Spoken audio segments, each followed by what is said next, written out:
So here we are. I'm finally reviewing the most infamous episode of the Doctor Who revival. When I was 11, I was practically traumatized by this episode. The fusion of childish playground games like hide and seek and What's the Time, Mr. Wolf, embodied into a creature with the most unique characteristics, created some genuine horror in a show that is apparently renowned for making one hide behind one's sofa. It was one of those times that the show actually lived up to its reputation for me. And this is no exaggeration, guys. I lost sleep over this episode. Nowadays, I just lose sleep over real things like paying the rent and existential crises. But lately, I've been losing sleep over this new mobile game called Raid Shadow Legends, a mobile RPG done right. It's just been nominated as a finalist for Google Play's Best of 2019 Users' Choice Award. So what is it? Raid is a hero collection turn-based game with over 400 champions for you to collect and personally customize. Fans have already made over 1 million champion builds, all claiming glory in the PvP arena. If, however, you're more of a single player like myself, there's a fully voiced story campaign for you to enjoy too. 15 million downloads in the last 6 months, and it's absolutely free. Save time grinding with multi-battle auto mode so you can set battles to run automatically whilst making cups of tea. There's also weekly tournaments and events, fights in the arena, special dungeons to explore, or even just leveling up. There's always a way to compete and win extra prizes every week. The game is growing super fast. Just check out this roadmap they've published. They have huge plans for updates in the game for over 6 months, and you can find me in the game under the nickname Harry Haunts. Go to the video description, click on the special links below where you will get 50,000 silver and a free epic champion as part of the new player program to start your journey. Now, without further ado, let's get on with the review. The opening of Blink is just perfect. Knowing full well the events of the episode, we can watch this scene with a mix of glee and dreaded anticipation. The haunting music and setting build up the tension in the first shot as the camera moves from gate to trespasser to a sign warning of danger. We then cut to a silhouette of our unknown female character approaching a moonlit house that she breaks into. There's these hollow xylophonic sounds playing as we pass a chandelier that takes this lady's interest. This character's vulnerability slowly becomes apparent as close-ups are used on her face alongside messages being revealed under this ancient wallpaper. For a first-time viewer, this is a totally bewildering scenario. What on earth just happened? For a returning viewer, however, it's interesting that this stomach-churning sound of a rusty wheel turning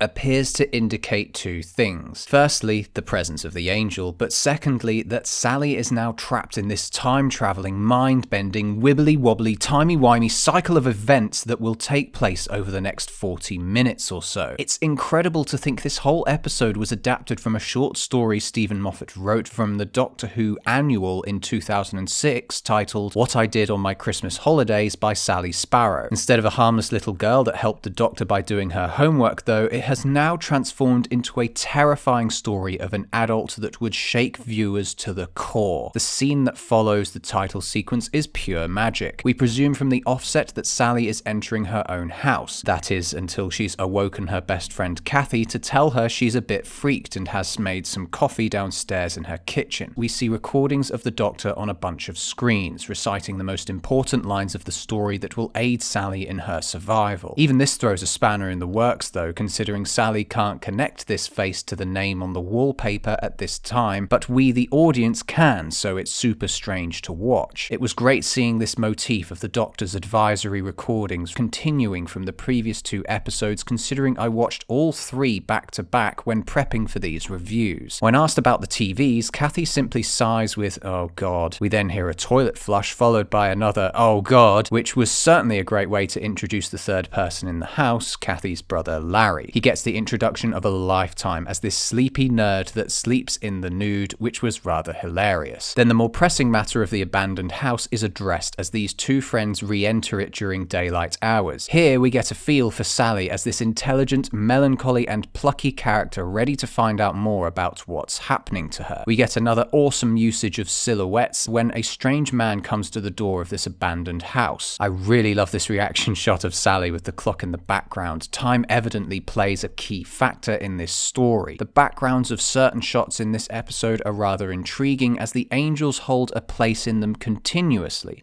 stalking our protagonist throughout the story. Then we get confirmation of the angels being able to move, as we see the one in the garden now looking from beyond its hands. The fact they don't have pupils or irises is honestly terrifying to the core. These two mysterious forces pressing in on the house makes our characters look vulnerable, the best way to make an audience feel uncomfortable. It's great too that the camera moves in a way to represent the moving statue creeping up from behind Kathy as she listens to Sally's conversation. Quick as a flash, we see it appear from behind a door, now fully in view with hand outstretched. As the name of the sender is revealed to be Sally's best friend, the door she was hiding behind slams, and, incredibly, the shot of Sally with the clock jolts ever so slightly. It's literally a blink and you'll miss it moment, but I've slowed it down for you all to see. This reveal, like the rock hurled in the opening scene, is so nonsensical for a first-time viewer, but the angel has returned to its starting position. Its startling speed is enough to send chills up one's spine. It's fascinating that the characters both past and present read something, i.e. a letter or newspaper, to give context to Kathy's sudden disappearance. Even cooler is that the newspaper in whole has a headline about something hit by a storm, fast and powerful, like the weeping angel. When the man reveals himself as the grandson of Kathy in the present, he is framed in this tilted angle, emphasizing the bizarreness of this situation. Suddenly, the answer is right in front of Sally, the angel, but she isn't quite able to add it up yet. We, the audience, are privy to understanding their power, making this reveal that there are three more downright terrifying. Remember I mentioned them merely being in the background? If you watch carefully enough in this scene, you'll notice the angels in the background reveal their faces and then hide them again after Sally retrieves the key. As she stands and stares at it, the flicker of a shadow is seen moving, their physical movements totally invisible to the viewer. This subtle filmmaking within the episode is absolutely impeccable. The front door slams and Kathy's grandson disappears as quickly as his grandmother did not 2 minutes beforehand. Only now the mystery of the key lingers and the angels are not happy about it. This long shot that establishes these facts is sinister as hell. As unfortunate as it is that Sally's friend would end up dying close to the year she was born, it represents another cyclical aspect of the story too. Her death is important in understanding how the angels operate. Their function is still surrounded in mystery at this point in the story, but it establishes the power of the angels above all else. I've always found it cool too that the angels all have the same power, but each have their own time zone of transportation, establishing uniqueness amongst their uniformity. The second mystery of the Doctor being on the TV screens is still unsolved, but turns out to be an obsession of Larry's, who works in a DVD store. It's a great little touch that as Larry recognizes Sally, he covers his groin with the bowl of sweets he's eating, adding to this geeky character who clearly doesn't speak to women very often. At this point too, I think it's worth mentioning the strength of the story despite the absence of the Doctor and companion. This was attempted a year prior in Love and Monsters, but in my opinion failed miserably. With more emphasis on fear and the Doctor genuinely being unable to free himself from his conundrum, you get a really unique Doctor Who story. Without the confidence and problem-solving Doctor, the mystery of our character's situation adds to their vulnerability. Even the fact the DVD seems to play on its own displays the desperation of a man trapped in another time zone. I do wonder how well this episode will age in the coming decades though, as DVDs have pretty much been outcompeted by streaming services. Having said that, I find Doctor Who is best appreciated with an understanding of the context surrounding the time it was filmed. It is very creepy and unnerving to consider all the unknown extras that are indeed stored on DVDs that only the nerdiest of nerds like Larry would know about, having watched every single minute of footage that is stored inside it aside from the film itself. It's in this scene we hear the Doctor first describe the idea of time being a big ball, which I think is significant to understanding the cyclical nature of this story. Despite the vagueness, it's great for getting one's head around how characters that are blasted into the past end up communicating to Sally in the present mere minutes or hours afterwards. Then shit really hits the fan as the angels are in hot pursuit of Sally. The speed at which the angels are able to move is frighteningly demonstrated by this slow close-up on her face, seeing the angels flash from a church across the street to right outside the window. They seemingly camouflage themselves wherever they go, which makes them even scarier. Halfway into the episode and the possibility of Sally going insane is still on the table. All we really know is that when you blink, the angels move. Even these continuous musical motifs of monotonously jarring piano chords accompanied by that never-ending creaky wheel-turning sound just makes this whole episode eerie, to say the least. We are then introduced to the amazing character Billy Shipton, who confirms Sally's suspicions and then wants something in return. The fact he lies to his colleagues in order to go for a drink with this girl he literally just met shows this alternate side to the police, breaking our expectations. Not only are they outright unhelpful when Sally first speaks to them, but because Billy also has hidden motives, it makes him a more believable character first and foremost, but completely smashes this indirect suggestion made by the owner of the DVD shop. It's what makes Billy change from outright creepy to rather flattering and even a little foolhardy. The fact she in turn goes all giddy over him sets the seeds for a romantic entanglement between the pair.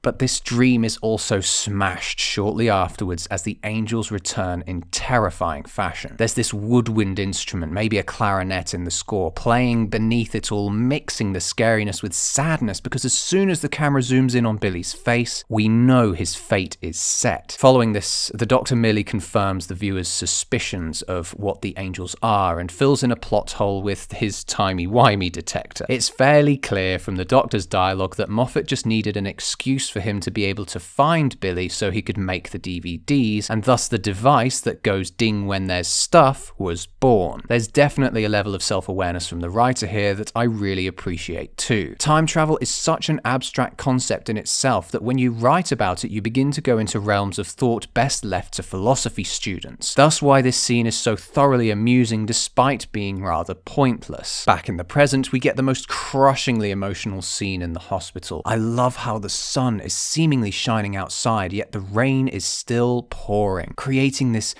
beautiful waterfall-like lighting that surrounds our two characters here. Sally has now had both her friend and potential date snatched away from her and thrown into the past to live themselves to death in the same day. The rain and clarinet playing in the background create this profoundly sad moment. 1 minute the pair were giggling with romantic excitement, now all that is but a memory to Billy, now appearing a total opposite to his younger self on his deathbed. Only then does the rain become important, because he says that he has only until it stops to live. Imagine knowing the exact moment of your death. What a noble thing to do, to live your whole life just to tell somebody about a bunch of DVDs you made. Even though Billy married, he could never get the other Sally off his mind. I can imagine this is why he's all alone in this hospital room. His wife probably didn't want him after continually harping on about another Sally and destiny. It's an absolutely swell moment that honestly made me well up a little after re-watching this scene. And then the final act begins with Larry and Sally going to the house to watch the Easter egg, and oh my god, it is so satisfying to watch the pair have this conversation with the Doctor through a portable DVD player. All the scattered details of the story were building up to this moment. Not only is it postmodern AF, but it's creepy too. When the Doctor starts talking about the angels at length, we start hearing the squeaky wheel turning again. And then there's this newly added sound as well, like TV static combined with live wire. It's just so surreal. Always gives me the shivers, that bit. Watching Larry scribble away, beaming like a child, is thoroughly enjoyable too. I can totally relate to him in that I too have watched the Doctor on a screen and said things like, "It's brilliant." And that. What does he mean by look to your left? I've written tons about that on the forums. I think it's a political statement. And this. Wait until this hits the net. This will explode the egg forums. Wow. It's like holding up a mirror to myself, watching the show in prep for a review. And that's the end of my notes, I'm afraid. I don't know what stopped me writing, but I can guess.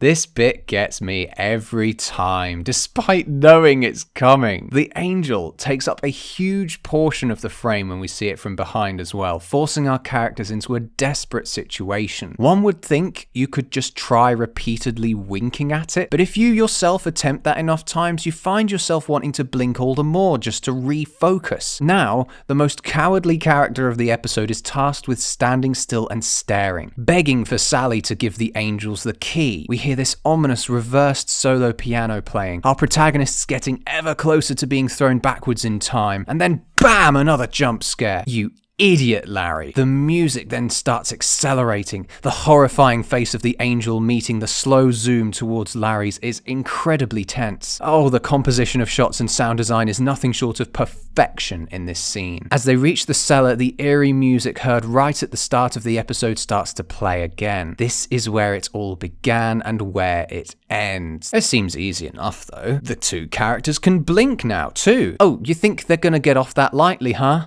No way. This is Moffat we're dealing with here. Remember when the Doctor said previously they have the power to switch off the sun? You think a light bulb's gonna stop them? Oh my god. You don't get a moment to breathe in this final act. And what a display, seeing them all flashing in front of our eyes. The crashes of sound that accompany each flashing image of the angels instill fear into the viewer. We conclude the sequence with a shot that literally screams, "The angels have the phone box." Just when we think it's all over, one last onslaught of panic sets in because the TARDIS is leaving them both behind. The angels look gigantic in the TARDIS setting, horrifying to behold. This twist of fate, though, permanently locked in place, is breathtaking. It's great we get enough time to appreciate a genuine miracle that feels deserved as well, that's just taken place. The calmness of the music and characters reassures the audience that the danger has passed, as it then fades to black.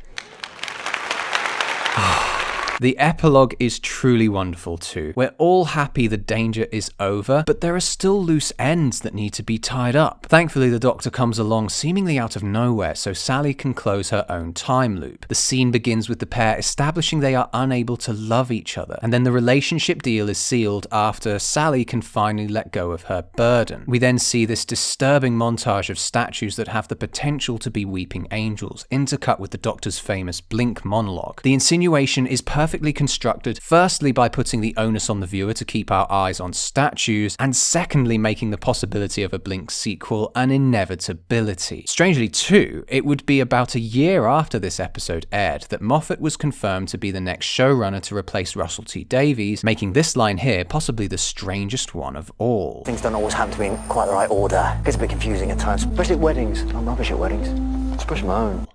The cocky git knew he was going to get the job and make that wedding happen. So, did it suck? N-O spells no. I still have profound respect for the craft of this story because nothing in the show compares to it. There is no episode of Doctor Who as frightening, imaginative, and brilliant as Blink. I think this episode might just be perfect. I'd give it an 11 if I could, but that would break my code of ethics and I might get a lawsuit. I'm giving Blink a 10 out of 10. Thanks for watching. For more reviews like this one, support the channel on Patreon. We're getting so close to that Father's Day review now, guys. Make it happen. What did you think of this episode? Comment below or join us for a chinwag on my Discord server, where we will continue this discussion.